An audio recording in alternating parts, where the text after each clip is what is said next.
오늘 말씀은 이사야서 64장 6절 7절 말씀입니다.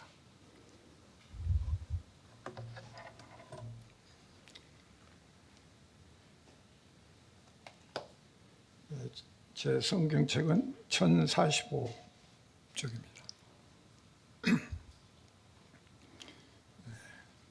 자, 다 같이 한번 봉독하겠습니다. 시작. 무릇 우리는 다 부정한 자 같아서 우리의 의는 다 더러운 옷 같으며 우리는 다 잎사귀같이 시들므로 우리의 죄악이 바람같이 우리를 몰아가나이다. 주의 이름을 부르는 자가 없으며 스스로 분발하여 주를 붙잡는 자가 없사오니 이는 주께서 우리에게 얼굴을 숨기시며 우리의 죄악으로 말미암아 우리가 손을 내게 하였음이니이다. 아멘.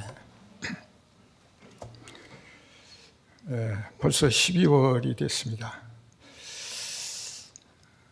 참 세월 빠르죠. 빠르다고 느끼신 분하고 또 빠르지 않다고 느끼시는 분 구별될 수가 있는데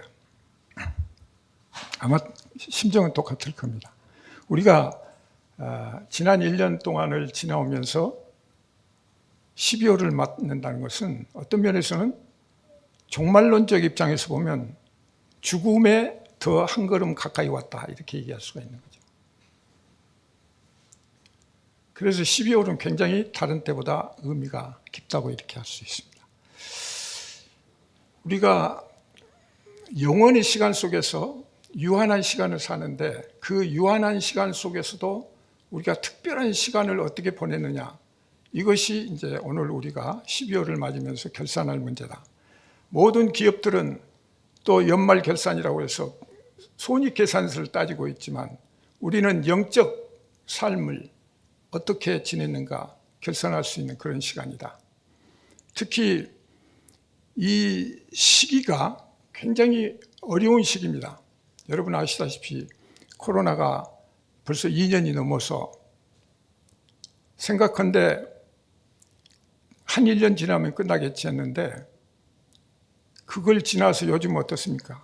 하루하루 깜짝 놀라게 하죠.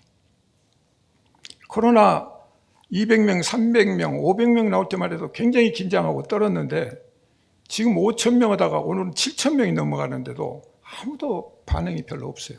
그렇게 그만큼 무감각해졌는데 역으로 생각하면 그만큼 더 우리가 이 코로나 감염될 위험이 더 높다 이렇게 봐야 되고, 그렇다면 오늘날 그 위중증 환자들이 많아지고 사망자가 늘어나는 걸 보면 굉장히 우리를 압박해오는 이런 상황이다.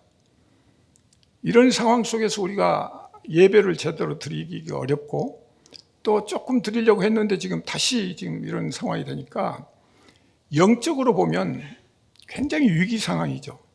세상적인 상황 속에서도 위기인데 그것이 세상적인 것들이 영적인 부분까지 침투해 들어와 가지고 이것을 흔드는 거예요. 그래서 우리가 믿음 생활이 약화될 수밖에 없죠.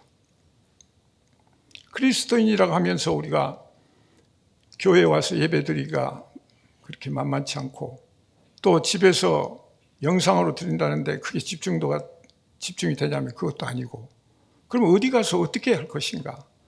정말 우리가 자각해야 되는 이런 시기다. 영적으로 침체되어 갈 수 있는 위기가 처했다. 그리고 이 코로나가 오늘 내일 끝날 문제가 아니고 보시면 이거는 오늘 내일 끝날 문제가 아니에요.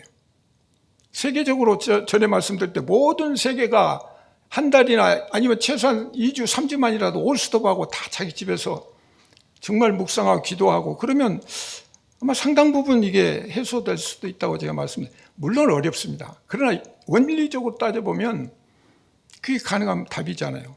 백신 100번 맞아도 또 변종 바이러스가 나오고 그렇게 해서 또 사람이 움직이니까 그거에 의해서 전 세계가 위태위태하고 그러면서 이제는 정말 어려운 시기가 정부에서도 신경 안 쓰잖아요.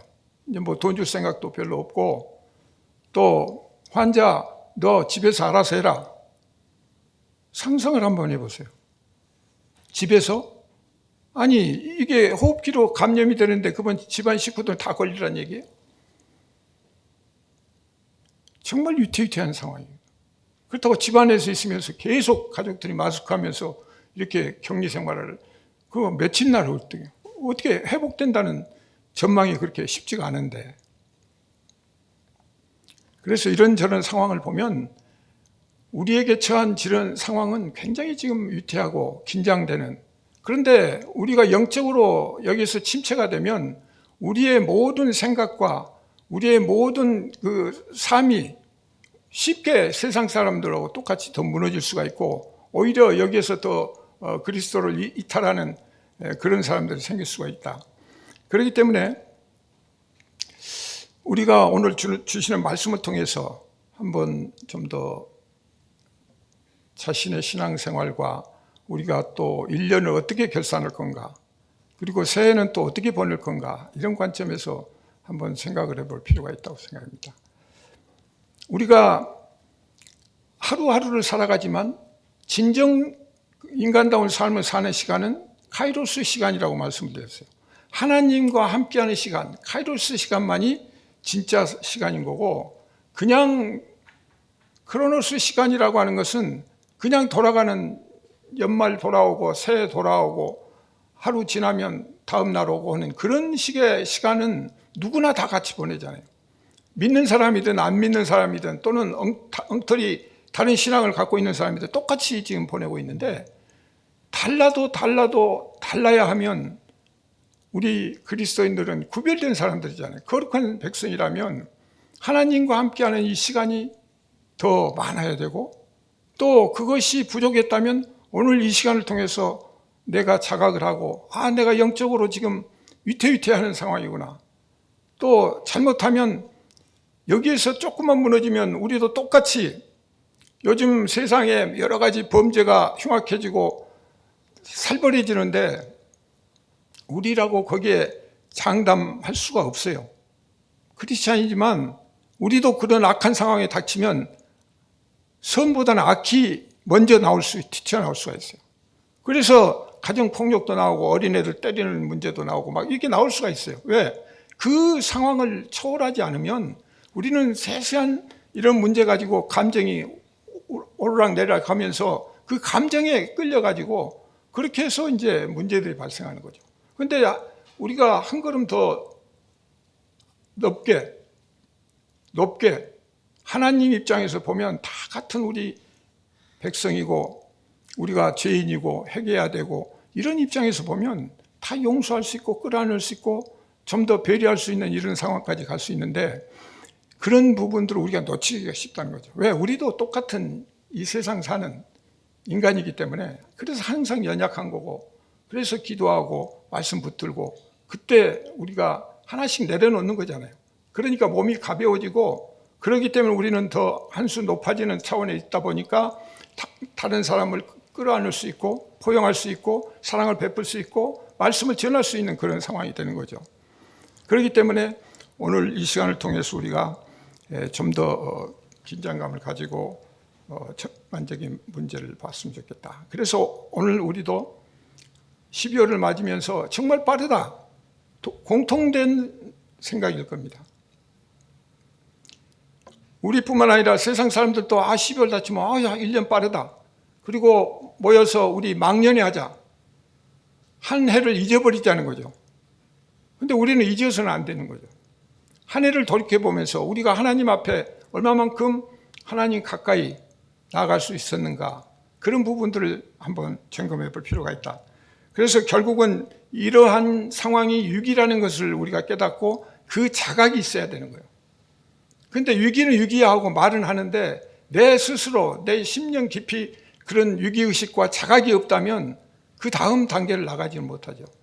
그래서 그냥 아이고 어려워 힘들어 참 큰일 났어 이런 얘기만 하고 서로 그러다 보면 그것만 에스컬레이터 돼가지고 우리가 진짜 잡아야 될 거, 또 진짜 가야 될 방향, 그리고 진짜 얻어야 용기와 희망을 얻을 수가 없는 거죠.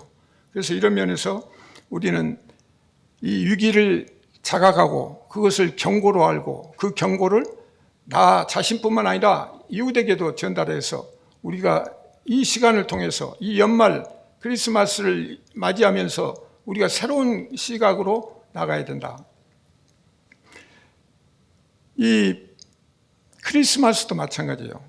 이제 곧 닥치는데 우리가 하나님이 정말 육신 입고 이 땅에 오셨으니까 굉장히 즐거운 날이고 기쁜 날인데, 세상은 그걸 소위 장사치들이 자꾸 붐을 일으켜서 물건 팔아먹고 흥청망청하는 쪽으로 지금 세상이 그렇게 변해버렸잖아요. 그런데 사실은 우리가 예수님이 오셨다고 하는 것은 죽으러 오셨잖아요. 우리 때문에, 우리 죄 때문에 죽으러 오신 분이거든요. 십자가에 피 흘리실 오신 분이라는 걸 전제로 한다면 우리가 지금 목걸이, 귀걸이에 십자가 달고 다닐 때 그 의미를 깊이 알아야 된다. 그냥 액세서리로 붙이고 다니고 그러면서 나는 그리스도인이야 자랑스럽게 생각하는데 행동에는 엉뚱한 짓하고 엉뚱한 소리하고 그러면 결국 그것이 하나님에게는 바람직한 일이 아니 된다. 그래서 오늘 주신 말씀이 이제 이사야서인데요. 이사야서 이 부분도 사실은 보면 전체적으로 오늘 말씀을 좀 한번 점검을 해볼까 하는데, 이 하나님 백성이 하나님에 대해서 얼마만큼 거역하는가, 얼마만큼 반역하고 얼마만큼 말썽꾸러기고 말을 안 듣는가 하는 그런 것이 첫 번째 문제고, 그런 하나님의 그 입장에서 그 백성들을 끝까지 아끼시고 구원하시기 위해서 인내하시고 참고 용서하시고, 그러면서 그 안에 예수 그리스도의 이 땅에 오심을 갖다가 계시해 주시는 굉장히 의미가 깊은 상황이죠.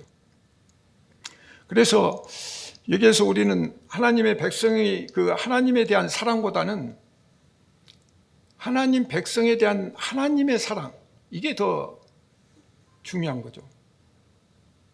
전체적으로 보면 그 관점에서 우리가 봐야 한다. 그러니까 우리가 찬송할 때나 기도할 때나 대개 보면 우리가 하나님을 위해서 뭘 하는 것처럼 많이 얘기를 하잖아요. 하나님을 위해서. 근데 사실은 우리가 하나님을 위해서 뭘 할 겁니까? 뭐 입으로만 하나님 위해서입니까? 그건 아니잖아요. 물론 하나님께서 나를 위해서, 내 영광을 위해서, 나에게 찬송하기 위해서 너희들을 지었다고 하시거든요. 그러니까 찬송하고 하나님 영광을 드리면 그게 하나님을 위한 거 맞죠. 근데 우리가 너무 앞서서 모든 것을 하나님을 위하여 내가 하나님한테 베풀고, 사실은 여러분 여기 교회에 뭐하러 나오셨어요? 1차적으로 답변할 때는 예배 드리러 왔다, 하나님 찬양하고 기뻐하러 왔다, 그게 맞죠. 근데 틀렸다는 얘기가 아니라 최소한 우리는 이제 세움 교인들은 또 그동안에 통독도 하고 그동안에 영적으로 많이 성장했다면 이 코로나 시국에 이런 상황에 흔들려서도 안 될 뿐만 아니라 흔들리더라도 말씀 붙잡고 일어설 수 있는, 스스로 일어설 수 있는 그런 튼튼한 믿음, 신뢰가 큰 그런 그리스도인이 돼야 되는 거고, 그렇지 않다면 우리는 연약한 자로 늘 흔들리면서 이제 갈 수가 있는데, 우리가 하나님을 위한다는 것보다는 사실은 예배 드리러 온 것은 사실은 우리가 죽으러 왔어요. 죄인인데 예수님과 함께 십자가에서 죽으러 온 거예요. 근데 그냥 여기서 죽고 그냥 죽어서 나가라는 게 아니라 죽어서 다시 살려고 온 거예요. 이미 구원받았지만 그걸 또 확인해서, 그래서 내가 세상 속에서는 내 중심으로 내 권력과 내 명예와 내 모든 이익을 위해서 내 중심으로 살았는데, 그래도 내가 예배드리러 와서 주님 앞에 내가 죽겠습니다. 죽어서 내가 다시 사는 거예요. 다시 살림받기 위해서 온 거나 마찬가지예요. 그 개념을 우리가 확실히 먼저 갖고 말씀을 접할 때 모든 관점이 다른데, 우리가 하나님 위하고 찬양하고 기도하고 다 좋은데 너무 그쪽으로 가니까 내가 항상 중심이 되어 있는 거예요. 그러니까 뭐가 기도 응답이 안 되면 또 금방 하나님한테 원망하고 좌절하고, 그리고 생활에 어떤 어려움이 있으면 거기에서 또 그냥 흔들리는 거예요. 그렇기 때문에 우리가 업그레이드 되고 정말 어린이 수준이 아니라 정말 이제 사도 바울이 얘기한 것처럼 이제 좀 단단한 음식 먹을 수 있는 그런 수준까지 우리가 왔는지를 한번 점검하는 그런 시간이 되기를 이제 축원합니다. 그래서 오늘 이 이스라엘 백성들의 그 문제들을 통해서 해결책이 무엇인가, 그리고 우리가 신뢰와 소망을 어디에 두어야 될 것인지 이런 부분에 대해서 한번 말씀을 나누고자 합니다. 근데 오늘 기본적으로 오늘 주신 말씀은 신뢰와 소망을 잃은 자들이에요. 그러니까 오늘 보시면 다 부정한 자라고 했죠. 다 부정한 자 같고 주의 이름을 부르는 자가 없어요. 주를 붙잡는 자도 없어요. 한번 생각을 해보세요. 그러니까 이스라엘 백성은 다른 민족, 이방족도 아니잖아요. 하나님이 애굽에서 끌고 나온, 정말 하나님이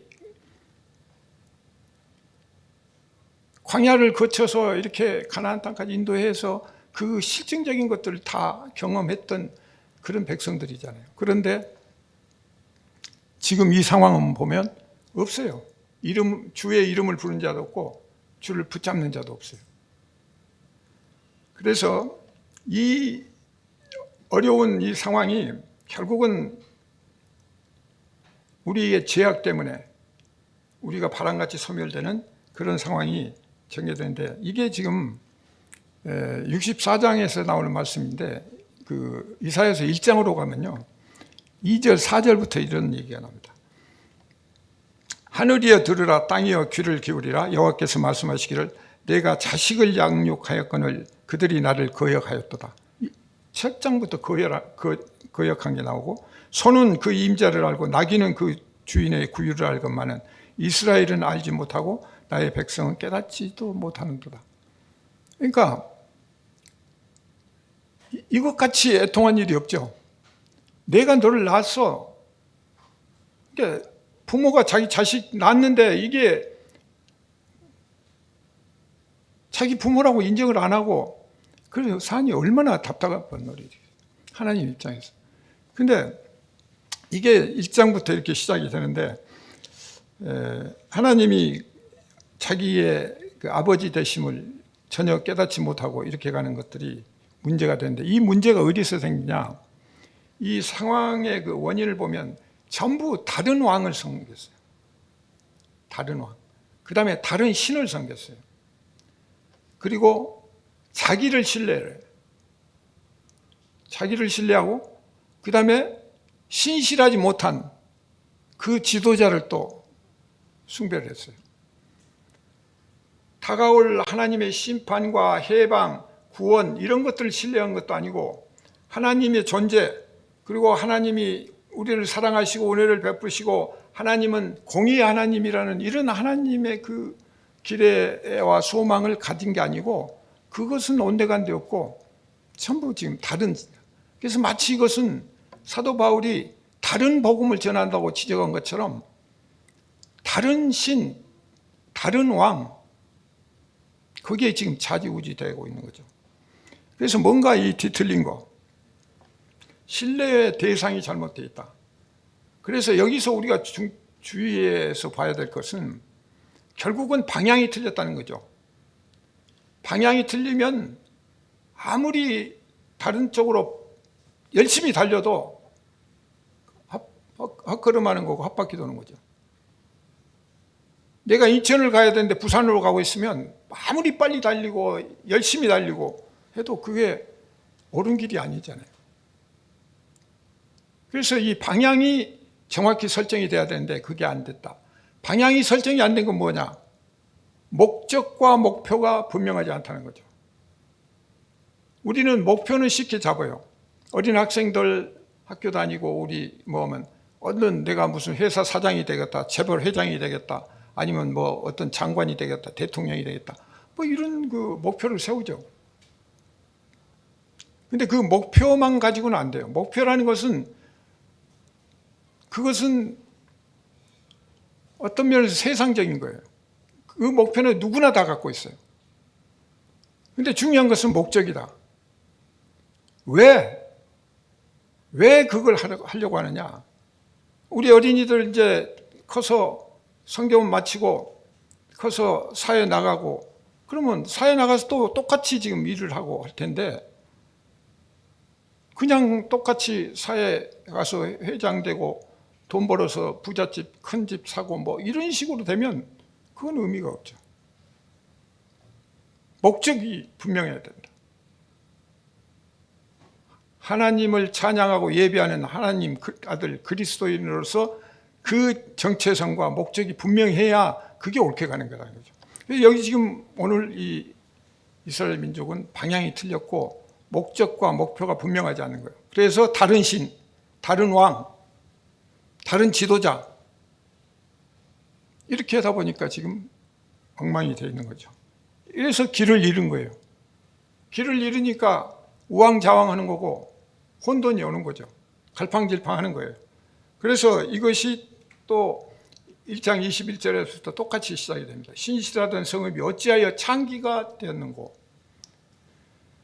공의가 거기에 충만하였고 공의가 그 가운데에 거하였더니 이제는 살인자들 뿐이다. 살인자들 뿐이에요. 사람 죽이는 거. 또 여기서 살인자라고 하는 건 사람만 죽이는 게 아니라 영적으로 하나님을 죽이는 거 똑같은 거예요. 예수 그리스도 죽인 거 똑같은 거예요. 살인자들 뿐이에요. 우리도 제대로 말씀 가운데 바른 신앙을 갖지 않으면 우리도 지금 보이지 않게 하나님을 예수 그리스도 다시 십자가에 못 박는 거고 또 세상 사람들 보는 살인 사건 나면 또 같이 그냥 손가락 찌르면서 나쁜 놈 하는데 그거 갖고 우리가 면책이 되는 건 아니죠. 똑같이 이사야서 48장 8절에는 내가 정령 배신하지 못해서부터 내가 배역했다고 그래요. 못해서부터. 59장 2절은 오직 너희 죄악이 너희와 너희 하나님 사이를 갈라놓았고 너희 죄가 그의 얼굴을 가려서 너희에게서 듣지 않으시게 함이니라. 그러니까 우리의 죄악이 결국은 하나님과의 관계를 끊어놓게 만드는 거예요. 그러니까 하나님도 죄를 지어도 너무 짓고 하나님을 예면해도 너무 예면하고 거역하고 그러니까 지치도록 하면 지쳐가지고 하나님도 아이고 모르겠다 이런 상황인 것 같고 이 사람들은 그냥 하나님이 어디 계셔? 하나님 뭐 보이지도 않고 손에 잡히지도 않으니까 그냥 우리 마음대로 살아. 그리고 우선 세상적인 이런 상황에서 한번 우리 살 길이나 찾아보자. 먹을 거 구하자. 돈 좀 더 벌자. 권력 잡자. 막 이런 식으로 가면 참 암담한 상황이 되는 거죠. 그래서 여기서 우리가 문제를 진단한다면 죄로 인해서 하나님을 외면하게 되는 거고 또 기도하지 않고 위선적인 제사를 지내고 인본주의적인 인식을 하고 있다. 이제 이것을 생각을 해야 되는데 이사야서 1장 13절 14절 말씀 보면 한번 같이 읽으실까요? 시작. 헛된 재물을 다시 가져오지 말라. 분향은 내가 가증히 여기는 바요. 일탁과 안식일과 대회로 모이는 것도 그러하니 성회와 아울러 악을 행하는 것을 내가 견디지 못하겠노라. 내 마음이 너희의 월삭과 정한 절기를 싫어하나니 그것이 내게 무거운 짐이라. 내가 지게 곤비하였느니라. 참 이 정도 되면 최악의 상황이죠. 그 어떤 것도 하나님 마음에 드는 게 없어요. 어떤 재물을 가지고 왔다는 거예요. 우리 뭐 예배 드린다고 뭐 하면서 헌금 좀 한다고 뭐 이건 하나님 기뻐하시겠죠. 그런데 내가 제대로 안 되면서 그것 갖고 내 인심 쓰듯이 뭐 이러고 있으면 이게 다 지금 엉터리 짓 하고 있는 거예요. 참 분향과 내가 가증히 여기는 바고 월삭과 안식일과 뭐 대회로 모이는 것까지 아주 근데 이게 무거운 짐이래요. 하나님께. 하나님이 그거 갖고 무거워하실 분이 아니잖아요. 우주를 창조하시면. 그런데 무거운 짐이라는 거예요. 그러니까 우리가 같은 표현이라도 내가 뭘 지는데 무거운 짐하고 하나님이 무겁다고 할 정도면 굉장히 좀 더 심각하게 생각해요. 최악의 상황이다. 그래서 이런 최악의 상황이 결국은 더 최악의 상황으로 가는데, 여러분이 이제 한번 보시면 이사야서 28장 14절 15절 보면요, 완전히 이제 영적으로 보면 완전히 지금 밑바닥까지 지금 스스로 가는 거예요. 같이 한번 읽으시죠. 시작. 이러므로 예루살렘에서 이 백성을 다스리는 너희 오만한 자여, 여호와의 말씀을 들을지어다.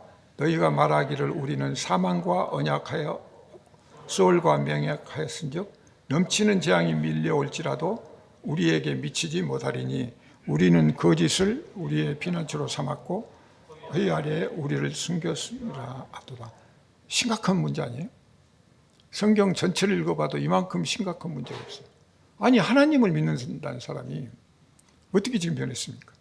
사망과 언약을 했다는 거예요. 우리는 지금 생명을 얻어가지고 영생을 지금 구하고 그걸 믿고 지금 사는데, 거꾸로 사망과 언약을 맺었고 수월과 맹약했어요. 수월 아시죠? 수월도 우리가 지옥이잖아요. 지옥과 맹약을 했다. 맹약이에요. 그냥 언약, 약속도 아니고 맹약이에요. 맹세해서 굳게 넘치는 재앙이 밀려올지라도 우리에게 미치지 못하고, 거짓은 사탄이잖아요. 사탄만이 거짓을 얘기하거든요. 하나님은 진리이시고 하나님 건 옳을 의자 모든 게 옳아요. 근데 계속 창세기 3장 1절부터 시작된 그건 뭐예요? 사단이 역사해 가지고 말씀을 변개시키고 왜곡하고 계속 거짓말쟁이에요. 거짓. 그러니까 이 세상의 모든 것들 거짓이 다 사탄적인 거다. 사탄이 한 거다. 이렇게 봐야 돼요. 근데 그 거짓을 우리의 피난처로 삼고 허위 아래 우리를 숨겼다고 할 정도가 됩니다. 그래서 이런 걸 보면 우리 성경이 거의 약 75%가 부정적이에요. 긍정적인 것보다 부정적인 게 75% 이상. 하나님이 말이죠, 기분 좋게 100% 그냥 너희들 다 보장할게, 너희 마음대로 놀아, 띵가띵가 하면서 너희들 좋을 대로 한번 살아봐, 이렇게 해주시면 얼마나 좋아요. 근데 하나님은 그렇게 안 하죠. 왜? 하나님 백성 그렇게 사는 거 아니고 천국 백성을 만드는데 이 땅에서 사는 모든 유혹과 거짓과 탐욕과 이 모든 것들을 알고 깨닫고 다 그 뿌리를 좀 지워버리고 천국에 올 때는 정말 홀가분한 영적 하나님과 같이 하는 그런 존재로 만들기 위해서 하나님께서 이 땅에서 시련을 주시고 고난도 극복하게 하시고 하는 건데, 우리는 그걸 잘못 생각하게 되면 안 된다. 그래서 우리는 그럴 수밖에 없는 존재다. 사도 바울도 자신을 죄의 괴수 중에 괴수라고 했어요. 괴수예요. 두목이라는 얘기예요. 그래서 지난번에 목사들 모임에 갔는데 어떤 분들은 이걸 그러면 사도 바울이 예수님 만난 뒤에 했을까? 그게 아니겠지. 그 전 상황을 얘기를 했겠지. 이렇게 얘기를 하는데 아직도 깊이 생각을 안 해봐서 그렇다. 지금 사울이 예수님 만나고 지금 전도하러도 하고 로마서를 썼잖아요. 그리고 로마서에서 그 얘기를 한다면, 로마서에서 오호라 나는 권고한 사람이다 그러면서 이제 결국은 두 가지, 율법의 법이 있고 생명의 법이 있고, 이렇게 이제 내 안에서 그 꿈틀거리는 그걸 지금 느끼고 있는 거죠. 그러니까 세상 사람들은 그것을 느끼질 못해요. 그냥 다 옳은 줄 알고, 사람 죽이고도 내가 옳다고 그러고, 거짓말하고도 내가 옳다고 그러고, 남이 정직을 얘기해도 그 사람을 정죄하고 비판하고 거짓을 몰아붙이고, 이게 우리 지금 현실이잖아요. 그래서 하나님이 문제가 아니고 모든 문제는 우리 인간 때문이다. 그래서 제가 늘 강조한 게, 너무 우리가 자꾸 그러다 보면 너무 유축이 돼가지고 그런데 살기 힘든데 맨날 그냥 죄인이다, 너희 잘못했다, 뭐 회개해라 막 했으면, 이거 근데 잘 생각해 보세요. 우선 말씀이나 그 모든 하나님의 뜻이 그런 거기도 하고, 이열치열이라고 정말 그 상황을 진실로 알고 그걸 극복했을 때 그 높은 차원으로 가는 거지, 거기에 매여 가지고 뭐 그냥 그때마다 울고 짜고 뭐해서 그냥 잠깐 위로받고 또 땜질하듯이 그걸 대증요법이라고 하는데, 그런 식으로 해갖고 문제 해결이 안 되는 거죠. 그래서 우리에게 문제가 있다. 하나님은 주권자이시고 진리이시고 사랑이시고 모든 것을 주관하신 분이니까 그분한테 의지하지 않을 수가 없어요. 그리고 그분한테 의지해서 모든 것들을 심판받고 그분의 의지에서 우리가 세상을 살아갈 때 그게 정도고 흔들리지 않고 바르게 살아갈 수 있는 길이다. 그래서 이 하나님을 찾지 않는 부분이 이사야서 14장 2절 4절, 그러니까 그 이전, 오늘 말씀 64장이잖아요. 6, 7절 말씀인데 그 전에 똑같은 상황이 나와요. 여호와께서 하늘에서 인생을 굽어 살피사 지각이 있어 하나님을 찾는 자가 있는가 보려 하신즉 다 치우쳐 함께 더러운 자가 되고 선을 행하는 자가 없으니 하나도 없도다. 그러니까 벌써 14장에서도 이 말씀을 하고 있어요. 그러니까 이사야서뿐만 아니라 지금 창세기 쭉 내려오면서 거의 대부분이 우리가 하나님을 위한다고 하지만 위한 게 아니라 우리 멋대로 살았다. 우리 중심으로 살았고 하나님을 이방인처럼 오히려 이렇게 두고 기도한다고 그러고 말씀 읽는다고 그러고 이렇게 지냈기 때문에 하나님하고는 너무 동떨어진 거예요. 그냥 워낙 높으시고 깊으시고 이 창조하시는 그 하나님이기 때문에 그냥 일일이 대꾸를 안 해서 그렇지 정말 하나님 앞에 가면 다 그냥 그 자리에서 죽을 사람들 아니에요. 쳐다도 못 볼 사람들이에요.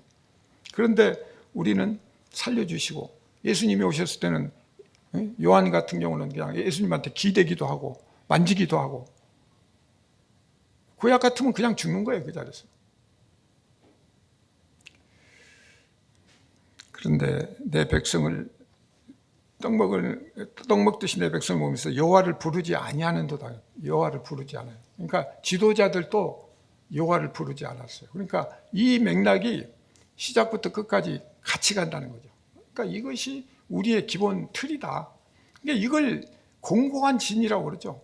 이 사탄이 같이 해가지고 이걸 오염시켜놨기 때문에 이걸 깨뜨린다는 것이 우리 힘으로는 안 돼요. 그러니까 우리가 더 말씀 가운데서 기도 가운데서 주님의 그 뜻을 받아가지고 그 말씀의 능력으로 이것들이 자연스럽게 이겨나가야 거기에서 힘이 솟고 평안이 오고, 그래서 코로나 정도는 가볍게 또 문득 두렵기도 하고 문득 걱정도 되지만 그러나 그냥 기본 룰 지키면서 우리 할 일 하면 그 안에서 평안 누리고, 그렇다고 해서 우리가 굶어 죽지는 않을 거예요. 절대 굶어 죽지는 않아요. 하나님 그렇게 만드시지 않았으니까 그럼 우리 살게 돼 있어요. 그러니까 그런 믿음으로 우리가 살아야 된다. 이사야서 5장 59장 7절 8절에도 표현이 보면 아주 그렇습니다. 그 발은 행하게 빠르고 무죄한 피를 흘리게 신속하고 그 생각은 악한 생각이라 황폐와 파멸이 그 길에 있다. 그들은 평강의 길을 알지 못하며 그들이 행하는 곳에는 공의가 없으며 굽은 길을 스스로 만드나니 무릇 이 길을 밟는 자는 평강을 알지 못한다. 평강을 알지 못해요. 그러니까 우리가 지금 평강, 평화 이것을 세상 가운데 평강, 평화로 보면 이건 안 되는 거죠. 세상에서는 평화, 평강이 있을 수가 없어요. 국가 간에도 그렇고 우리 잘해보자, 또 이웃 간에도 잘해보자 그러지만 층간소음 하나 난다고 해갖고 그냥 쫓아가서 사람 죽이고 그러잖아요.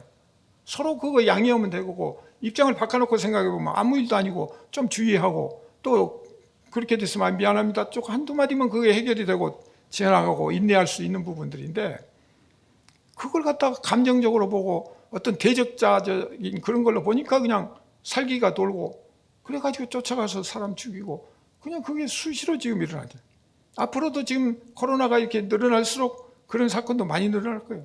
그러니까 우리도 그런 것들을 참고 인내하고 동시에 또 이웃 간에도 그런 마음을 가질 수 있도록 우리가 전하는 게 그게 그리스도의 사랑이고 전도고 그렇게 갈 수가 있다.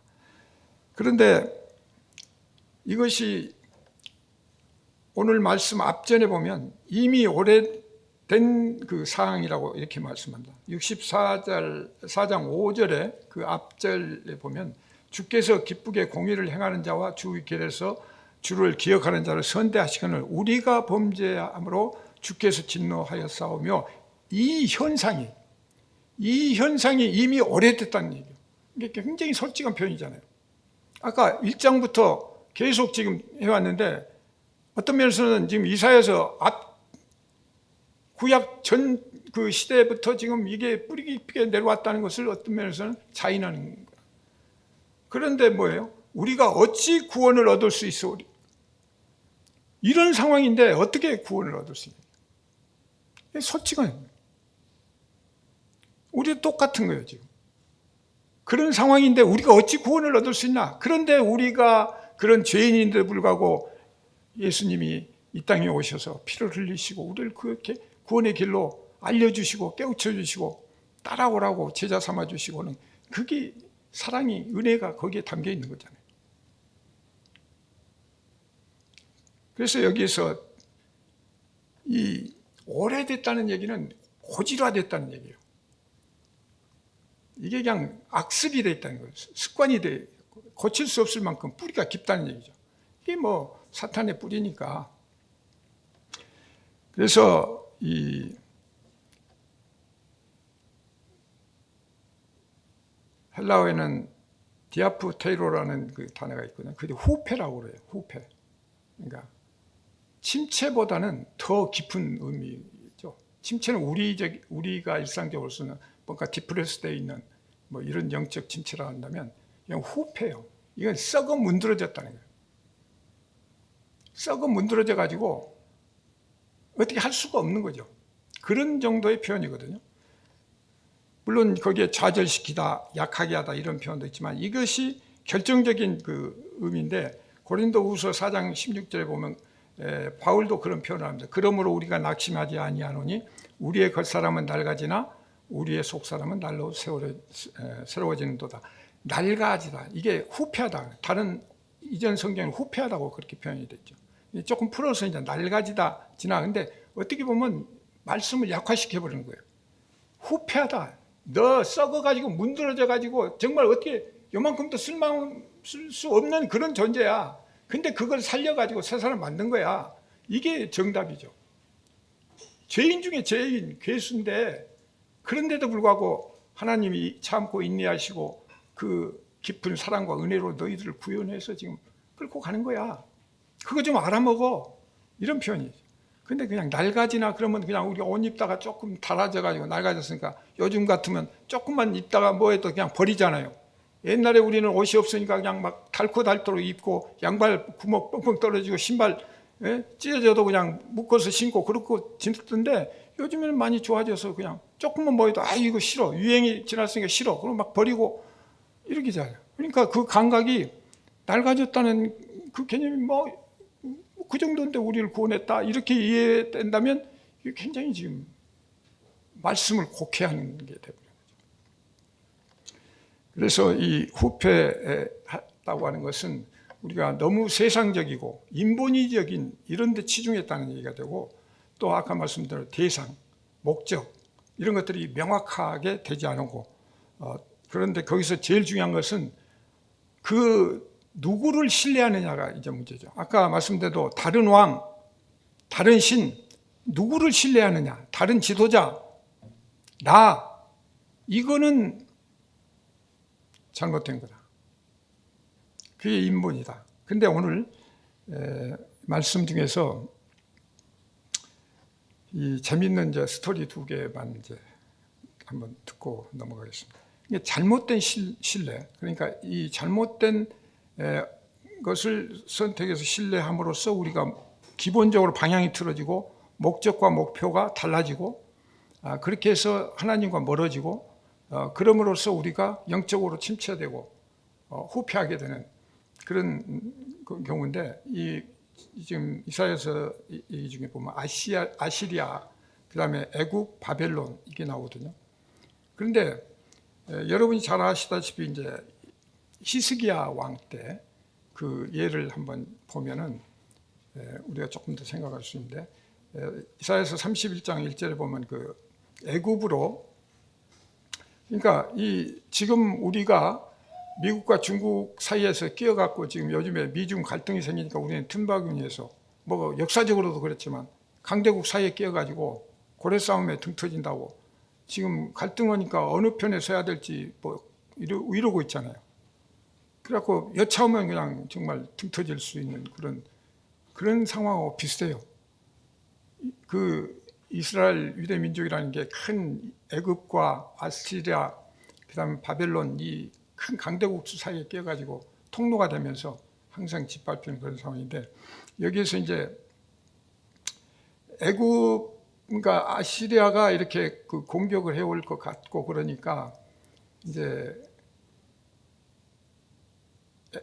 이 소위 이 애굽, 이집트하고 이제 뭔가 좀 인간 대 인간의 어떤 힘을 얻으려고 이제 그렇게 모색을 하고, 그런데 그때 그 아시리아가 그 예루살렘 성 부근까지 와가지고 어떻게 해요?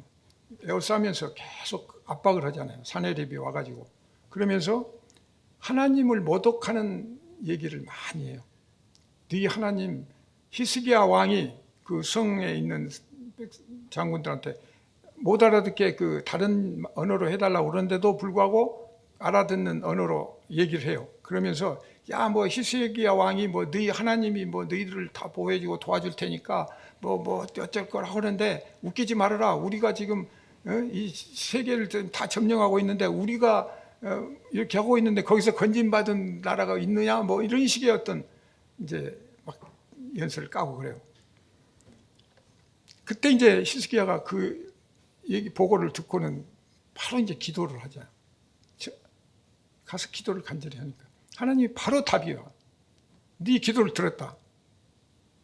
그래서 이사야 선지자를 통해서 이제 말씀을 주시면서 그 아시리아에 대한 처벌을 어떻게 할 건가를 말씀을 주시거든요. 그래서 이 기도응답이 바로 이루어졌는데 그게 그냥 즉각이에요. 그러니까 이런 데서 우리가 또 하나의 그 다른 면을 볼 수가 있고, 그런데 거기에서 표현들이 조금 독특한 부분들이 있습니다. 자, 37장 26절, 28절, 29절 같이 한번 읽으실까요? 시작.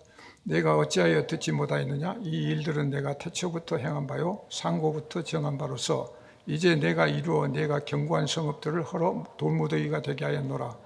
내 거처와 내 출입과 내가 나를 거슬러 분노함을 내가 아노라. 내가 나를 거슬러 분노함과 내 오만함이 내 귀에 들렸으므로 내가 갈고리로 내 코를 꿰며 재갈을 내 입에 물려 너를 오던 길로 돌아가게 하셨나이다. 그러니까 이렇게 하나님이 얘기하시고, 그러고는 바로 37장 36절 38절에서는 여호와의 사자가 나가서 아수르 진중에서 18만 5천 명을 죽여요. 아침에 일찍 일어나 본즉 시체뿐이더라. 그러니까 기도 응답이 바로 이사야 선지자를 통해서 왔고 그 다음에 바로 해결해 주신 거예요. 그렇게 해서 아수르가 바로 물러가잖아요. 사내립이 물러가요. 그런데 물러가는 게 그 다음날 자고 나니까 18만 5천 명이 그냥 죽어 있더라. 그러니까 우리가 만화 보듯이 해버리면 이게 아무것도 아니죠. 그런데 하나님은 몇십만 명도 한순간에 죽일 수 있어요. 왜? 영혼을 빼가버리면 그냥 바로 죽는 거잖아요. 우리 지금 하루하루 숨을 쉬는데 이 숨결, 영, 이거 그냥 걷어가시면 그냥 그대로 다 죽는 거예요. 뭐 우리 같이 칼싸움 해갖고 뭐 어떻게 죽이고 이게 아니에요. 18만 5천 명이 그냥 한순간에 아침에 자고 나니까 다 죽어요. 그리고 사내립이 그대로 돌아가요. 돌아간데 니느웨가 이제 바벨론 그 성읍이 뭐 다 연계되는 그런 경우인데, 니느웨 돌아가가지고 거기서 어떻게 해요? 자기 신한테 신전에 들어가서 기도하다가 자기 아들들한테 살해당해요. 한순간에 그냥 그 대국이 무너지고 그 순간부터 기울어요. 그래서 이제 바벨론이 또 새로 등장을 하고 그 다음에 하는데, 여기에서 이제 우리가 그 아수르 문제는 여러분들이 시간 나실 때 한번 보시고요. 바벨론이 이제 흥하기 시작하는데 여기에서 또 히스기야가 우리가 알기로는 기도를 많이 해서 그 15년을 더 살게 되고 해시계가 머무르고 뭐 이런 기적까지 일어나고 그런 걸 보여주시면서까지 확증을 주셨는데 바로 이제 그 대국 주변 국가가 바뀌어가지고 바벨론이 이제 12세기고 그러니까 바벨론의 병기와 말 여기에 의지하기 위해서 이제 마음이 그쪽으로 기울어서 그쪽에서 사신이 왔다고 그러니까 거기에 어떻게 해요? 다 보여져요. 왕궁에 있는 금은 보화, 창고, 무기고 다 보여져가지고 이 소위 자기 나라의 그 비밀로 간직해야 될 이 부분들 다 오픈해요. 하나님이 그냥 보시고 바로 선지자 보내서 또 어떻게 했냐? 다 보여줬다. 그래가지고 금세 기도까지 하고 하나님의 그 살아계심을 확인까지 했는데 한순간에 또 마음이 변해가지고 인간적인 판단으로 해서 바벨론에 있다. 그래서 여기에서 우리가 우리 마음을 지킨다는 거 주변 환경에 따라서 변화될 수 있고 굉장히 어려운 부분이다. 그렇기 때문에 우리가 공동체 생활이 필요한 거고 공동체 생활을 통해서 서로가 의지가 되고 흔들어지고 약해질 때 그게 에너지가 되고 힘이 되고 말씀을 나누면서 그것이 주님 앞으로 가는 길이 될 수가 있다.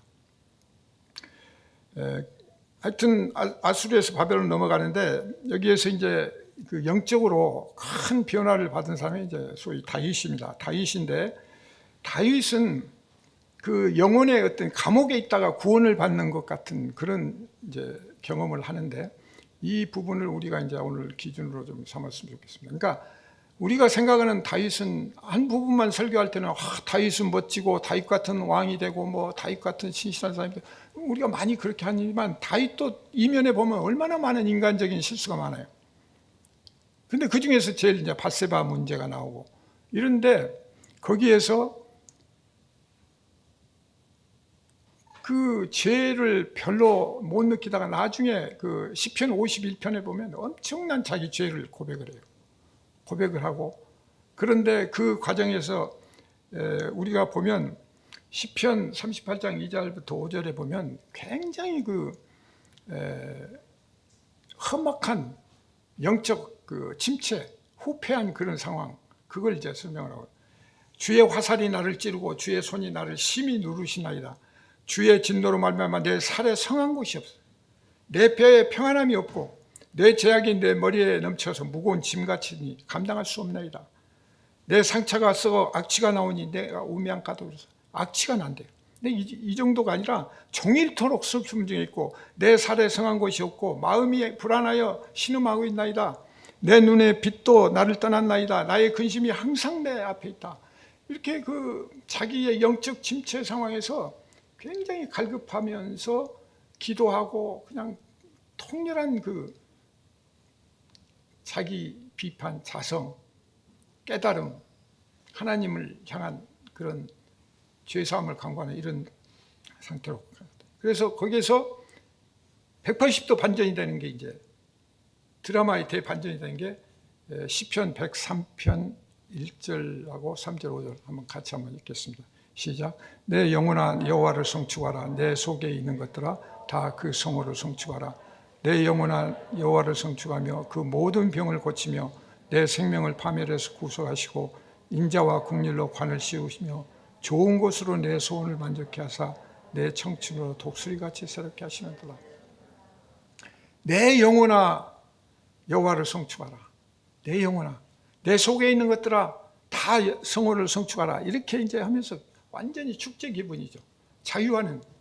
그러니까 이제 우리가 찾아야 되는 이 연말을 통해서 우리가 다시 한번 이 자기 신앙을 돌아보면서 결산하면서 우리가 그동안 카이로스 시간을 얼마만큼 지냈는가, 또 앞으로 어떻게 해서 카이로스 시간을 많이 가질 건가, 그렇게 해서 하나님과 대화 속에서 이 위기를 어떻게 극복하고 이 영적 침체에 빠지지 않고 일어설 것인가, 앞으로 코로나는 더 가중될 텐데 그렇다면 어떻게 이웃과 함께 이 위기를 극복할 것인가 하는 그런 것들이 자동적으로 해소되는 그런 계기가 되기를 원합니다. 그래서 이 시편 103편 이 말씀을 우리의 삶에 날마다 찬양하고 날마다 우리가 여호와를 송축하는 어떤 밑거름이 되고 그걸 통해서 우리가 그 모든 지나온 일들 이런 것들 다 물리칠 수 있는 그런 계기가 되기를 원합니다. 오늘 말씀 바로 보면 하나님은 65장에서 바로 또 이 마음을 열으세요. 그래서 마음을 열고 하나님께서는 늘 그 애정으로 기다리듯이 이방 민족까지도 문을 열고 기다리시는 그런 장면이 나옵니다. 그래서 우리는 우리가 문제가 있는 것이고 우리가 영적 침체에 빠짐으로써 하나님을 더 멀리하고 또 하나님과 등짐으로써 우리가 더 멀어지고 악순환이 되는 그런 상황에 처할 수가 있다. 그래서 우리가 우리 삶의 주변에서 또 개인적으로 여러 가지 어려움도 있지만 거기에 매몰돼 가지고 끌려다니는 게 아니라 믿음으로 말씀으로 이것들을 극복해 나감으로써 우리가 좀 더 이 어려운 시기에 좀 더 영적 위기에서 탈출하고 하나님이 주시는 그 은혜의 축복을 누리는 그런 삶으로 나아갈 수 있게 되기를 축원합니다. 기도하겠습니다.